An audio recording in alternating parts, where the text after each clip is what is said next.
আসসালামু আলাইকুম ওয়া রাহমাতুল্লাহি ওয়া বারাকাতুহু। সুপ্রিয় দর্শক শ্রোতা ভাই বোনেরা, কাছে কিংবা দূরে, দেশে কিংবা প্রবাসে, যে যেখান থেকে আমাদেরকে দেখছেন সবাইকে আন্তরিক শুভেচ্ছা ও অভিনন্দন। দর্শক, আমি আলোচনা করছি মুফতি মুহিবুল্লাহ আল হানাফি। আপনারা দেখছেন স্বপ্নের বিষয়, জীবন সংশ্লিষ্ট বিভিন্ন প্রকারের সমাধান এবং অনেক বিষয়ের আমল সম্পর্কে আমরা আলোচনা করে থাকি। তো ইতিমধ্যে আমাদের চ্যানেলে অনেকগুলো ভিডিও এসেছে মাছ সম্পৃক্ত। এর মধ্যে থেকে একটি বিষয় ছুটে গিয়েছে, সেটা হলো স্বপ্নে যদি কেউ মাছ ক্রয় করতে দেখে, কিনতে দেখে, তাহলে সেটা আসলে ভালো লক্ষণ না খারাপ লক্ষণ।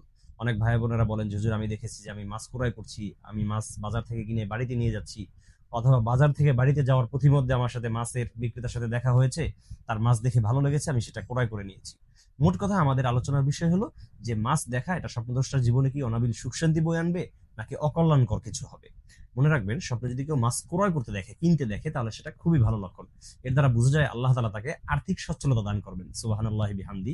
তো এটার থেকে আর বড় আমরা কি চাই? এটা কিন্তু আমাদের জন্য অনেক বড় পাওয়া, যে আমাদের আর্থিক যদি সচ্ছলতা থাকে, আমাদের রিজিকের ভিতরে যদি বারাকা দান করেন আল্লাহ তাআলা, আমাদের রিজিকটা যদি আমরা হালাল করতে পারি, তাহলে এটা আমাদের জন্য জীবনে অনেক বড় পাওয়া। কারণ এই রিজিকের উপরে সংশ্লিষ্ট হলো আমার সমস্ত ইবাদত গুলো কবুল হওয়া, আমার দোয়া কবুল হওয়া।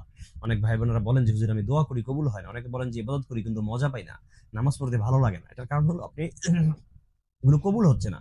কবুল হওয়ার জন্য আপনাকে রিজিক আগে হালাল করতে হবে। রিজিক হালাল হয়, এটা আল্লাহ তাআলার পক্ষ থেকে অনেক বড় নিয়ামত। নিজের চেষ্টা থাকা লাগবে, সাথে সাথে আল্লাহর পক্ষ থেকেও এই তৌফিক প্রাপ্ত হওয়া লাগবে।